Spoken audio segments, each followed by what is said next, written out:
Today is Columbus Day. 531 years ago, Christopher Columbus set foot on the American islands of the Bahamas. Being that we have a national holiday named after the man, it may strike us as an interesting point to dig deeper on. There are many questions that can be asked about Christopher Columbus and his 1492 voyage to the Americas. It has been shown that there were earlier explorers to reach the Americas, and some researchers even argue that North America was settled by Europeans many years before the voyage of Columbus. Columbus himself, as an individual and historical figure, has been called into question by some researchers, pointing to his potential connection to secret societies, as suggested by the Masonic author Manly P. Hall. Some argue that he was part of a larger plan, and those who financed him, as well as Columbus himself, were well aware of the existence of the North American continent. Some have even made the claims that Columbus had UFO sightings on his voyage. As intriguing as these ideas are, they are a different avenue of inquiry. Today, we'll be focusing on some interesting points and questions raised primarily from Chapter 1 of Zecharia Sitchin's book, Stairway to Heaven, regarding the potential lesser-known motivations for European exploration. We all remember those watered-down history courses in the school system where we were taught that Columbus discovered America in 1492. However, as we delve deeper into the story, we find that some of Columbus's motives for his voyage may have been far more intriguing than we were initially led to believe. The conventional narrative goes like this. Europe was trying to find a new water route to Asia, particularly India. The reason? The land routes were treacherous and costly.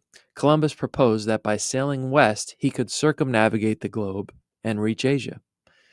I've been teaching this explanation to students for years. When Columbus reached land, he believed that he had arrived in India, and that's why he referred to the indigenous people as Indians, a name that stuck for the next 500 years. Interestingly, many students are unaware of this when I teach them the origin of the term Indians.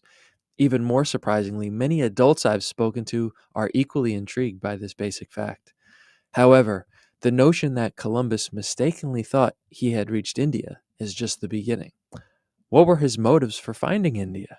The official history textbook narrative will tell us that he was looking for a more profitable trade route to trade for special goods that could be found in India, such as spices.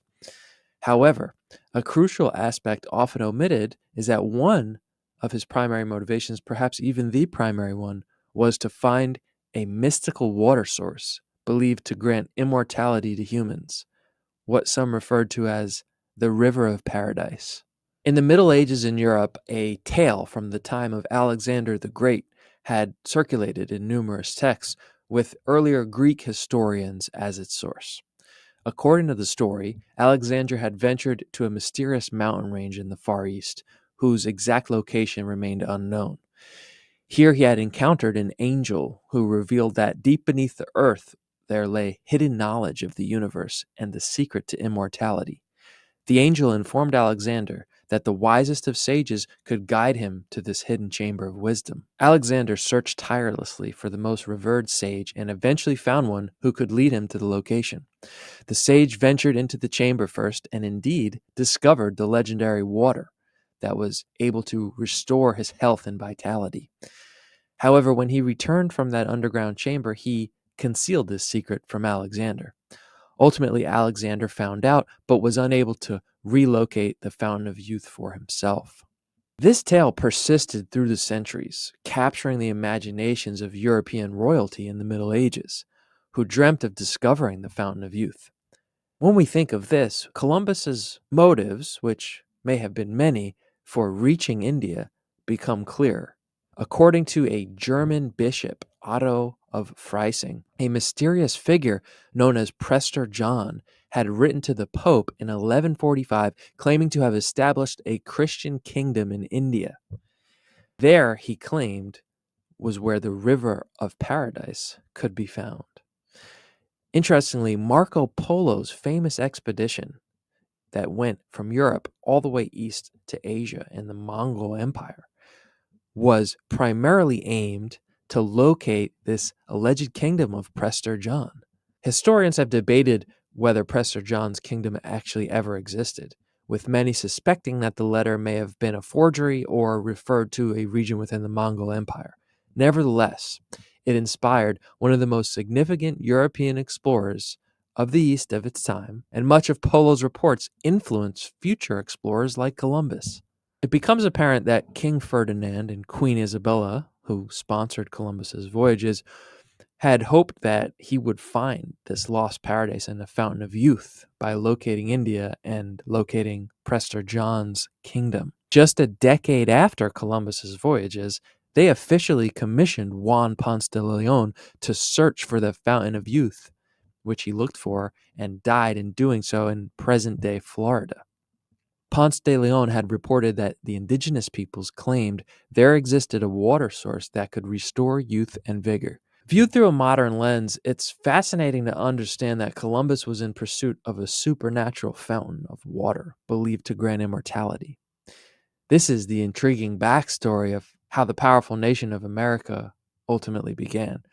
It's far more captivating than the simplistic notion that Columbus was merely looking for a trade route to India for spices. This story also reveals the profound driving forces of human nature. It prompts us to reflect on how we've potentially disconnected from what some might call an ignorant superstition, while others might argue is a spirit of imagination and a connection to the possibilities of a broader reality.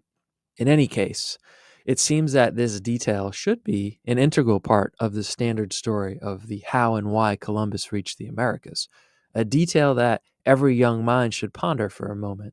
Perhaps if only to plant a seed of wonder and imagination. Whether intentionally omitted or not, this detail has remained hidden, waiting for the curious researcher, decades after leaving the school system, to uncover it in obscure literature. Step by step, our knowledge expands, allowing us to fit new pieces into an everlasting puzzle.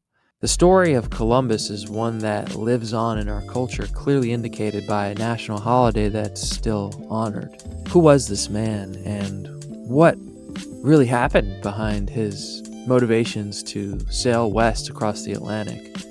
Did they know that there was land there? Was Columbus part of some larger plan? That remains to be uncovered. But what we do know is there is strong evidence that Christopher Columbus's voyage was not just to get to Asia for setting up better trade routes, but was in fact to discover a river of paradise that could grant immortality to humans, and this may have been the real driving force behind his expedition.